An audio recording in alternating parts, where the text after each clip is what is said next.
Guys, may mainit-init tayong ngayong balita tungkol nga dito sa Senado.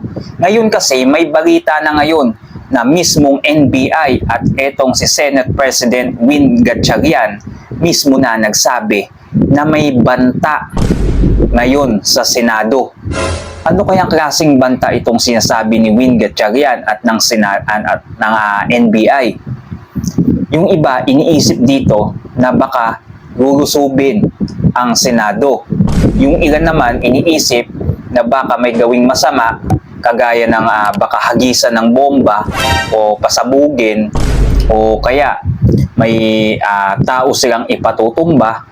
Nako, ito yung mga samot-saring iniisip ng taong bayan ngayon.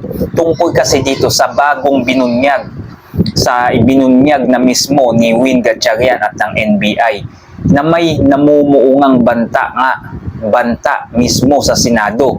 Kung matatanda ninyo, dalawa kasi ang ating Senado ngayon sa pamumuno nga ni Win Gatchalian tapos etong si Alan Cayetano. Ang problema nga lang, ayaw nga tanggapin ni Cayetano na si Win Gatchalian na ngayon yung bagong president sa Senate na ginigit talaga ni Cayetano na siya pa din talaga yung legit. So eto, panoodin natin ngayon yung latest news at tingnan natin kung anong klaseng banta ito sa Senado. Panoodin natin guys, mainit-init ito ngayon. Ibinunyag po ni Senator Sherwin Gatchalian ang umano'y banta sa seguridad ng Senado. Ayon daw yan sa impormasyong nakalap ng National Bureau of Investigation o NBI. At live mula sa Senado, may express report si Mean Los Baños. Mean, ako, ano ba itong sinasabi ni Senator Win na banta dyan sa Senado? Ruth, hindi na in-specify kung ano mismo yung threat, pero sinasabi nga ni Senator Win Gatchalian ay banta sa seguridad. At kahapon, Senate Bureau na consultative meeting daw noong dumalo nga dito si NBI Director Attorney Melvin Matibag, doon daw ipinaalam sa mga senador yung sinasabing threat o potential threat to Senate building and Senate premises. Ruth. Senate building tapos Senate premises. So ibig sabihin, itong banta na to ay pwedeng pasabugin nga o lusubin o kubkubin ang Senado ng isang sino kaya, di ba?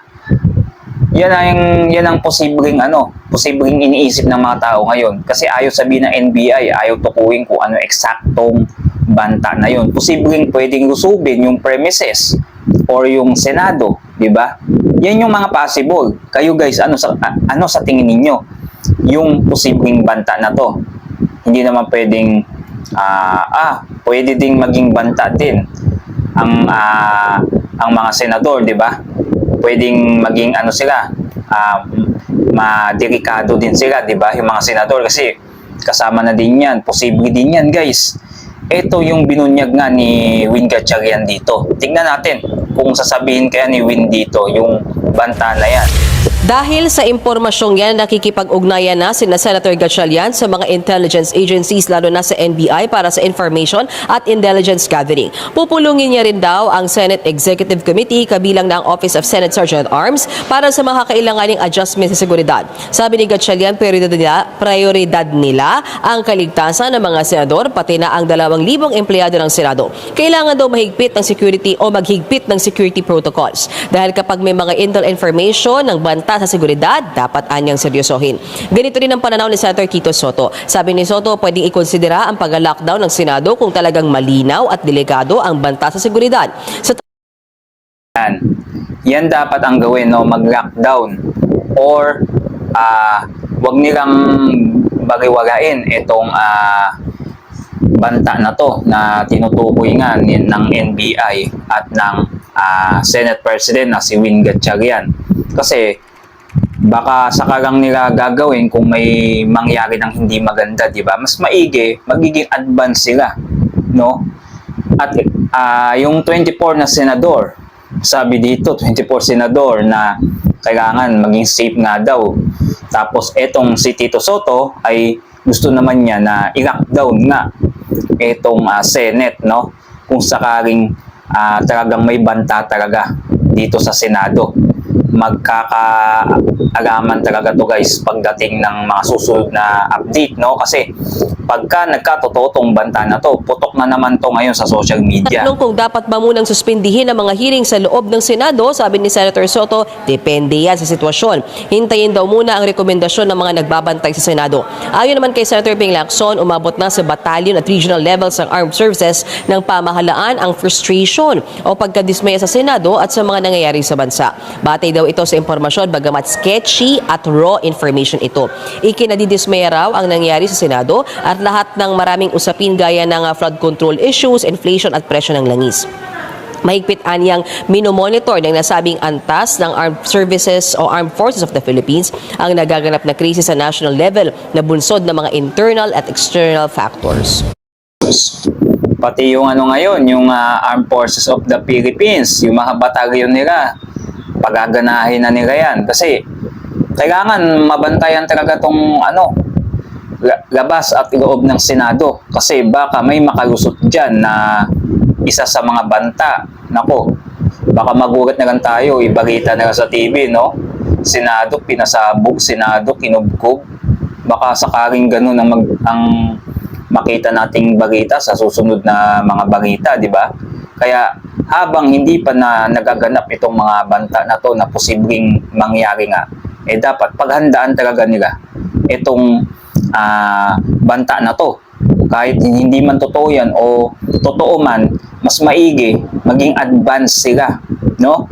Pati yung Duterte Black, no? Yung mga kampi ni Duterte na senador dito, kailangan kumilos din sila kung sakaling may banta talaga. Kailangan may gawin din sila na dapat na maging secure at hindi basta-basta malusob ang Senado kung sakaling may lulusob man, di ba? No? Mahirap na.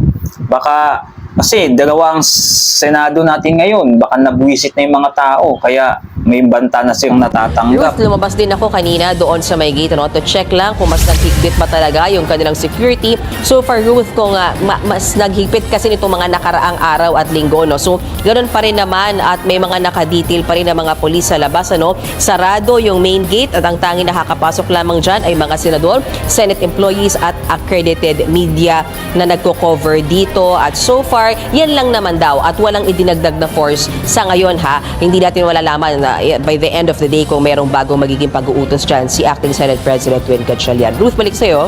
Mayan, yung binabanggit mo yung parang threat dyan sa security ng Senado, pero individually ba wala namang nabanggit ang mga senador na sa sarili nila kung may mga ganyang banta? So far, wala, Ruth. Ang nagsalita pa lang so far ngayong araw na ito ay Senator Soto at Senator Win Gatchalian. At ang sinasabi nga nilang nakaabot sa kanilang impormasyon ay threat.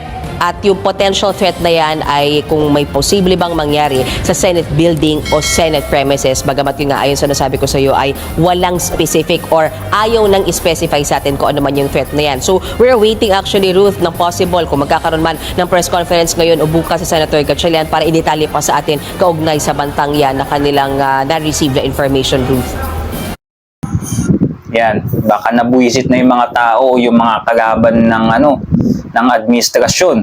Nako, maghanda-handa na naman tayo sa bagong puputok na balita.